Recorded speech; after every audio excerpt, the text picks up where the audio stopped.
অঞ্চল শ্যামনগর উপজেলায়।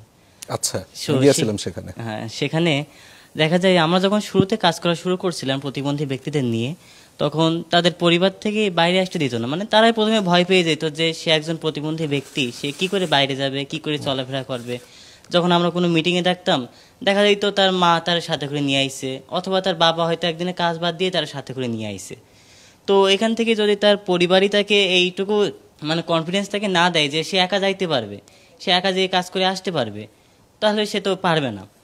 আর আমাদের ক্ষেত্রে আমরা একটা কাজ করি, আমরা বিভিন্ন পথনাটক, পটগান এগুলো প্রদর্শন করি। আচ্ছা, তখন আমরা প্রান্তিক এলাকায় এগুলো আমরা প্রদর্শন করতে যাই, তখন দেখা যায় আমাদের একটা নাটক ছিল। সেই নাটকে একটা প্রতিবন্ধী নারী সে ঢাকা বিশ্ববিদ্যালয়ে ভর্তি হওয়ার জন্য চেষ্টা করে, আগে পড়াশোনা করতে চায়। তো সে যখন বাসা থেকে বাইরে হয়, তখন তাকে বিভিন্ন ছেলেরা তাকে উত্ত্যক্ত করে, বিভিন্ন কথা বলে।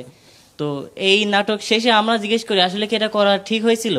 তখন তারা উত্তর দেয়, ও তো একটা প্রতিবন্ধী নারী, ওর বাইরে বের হওয়ার বা কী দরকার ছিল, ওর বাইরে যাওয়ারই বা কী দরকার ছিল, ও তো বাইরের ভিতরে থাকতো, ওর এই কথাগুলো শুনতে হতো না।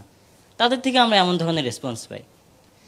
আর কাজের ক্ষেত্রে বলতে গেলে, যখন আমরা মানে এই কাজগুলো করে পোস্ট করি বা কোনো প্রতিবন্ধী ব্যক্তিরা কাজ করছে এমন পোস্ট করি, তখন দেখা যায় যে কমেন্ট বক্সে লেখে যে ওর এই কাজ করার কী দরকার ছিল, তো বাসায় বসে থাকলে বাবা মা ওকে খাওয়াইতো, ওর বাইরে এসে এত কাজ করার দরকার কি।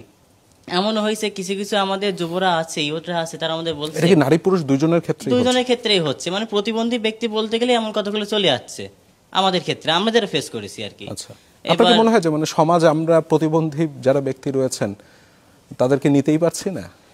মানে তারা একটা কথা তাদের মাথায় গেঁথে নিয়েছে যে সে প্রতিবন্ধী ব্যক্তি হয়েছে মানে তাকে বাসায় থাকা উচিত, তার বাইরে যাওয়ার দরকার নাই, সে বাসায় থাকুক, তার বাবা মাই তাকে দেখবে। আপনারা কি করছেন এই স্টেরিওটাইপ মেন্টালিটিটা চেঞ্জ করার জন্য? ফার্স্ট অফ অল আমরা যখনই কোনো মিটিং করি, আমরা কোনো প্যারেন্টসকে অ্যালাউ করি না। তাদেরকে একাই আসতে হবে, বাসা থেকে একাই আসে, তাদেরকে অভ্যাস করতে হবে। অ্যান্ড অলরেডি আমরা যথেষ্ট সফল হয়েছি। এখন আমাদের এমন কোনো মিটিং নাই যেখানে যে আমাদের প্রতিবন্ধী ভাই বোনেরা তারা বাবা মাকে সাথে নিয়ে আসে, তারা একাই আসে।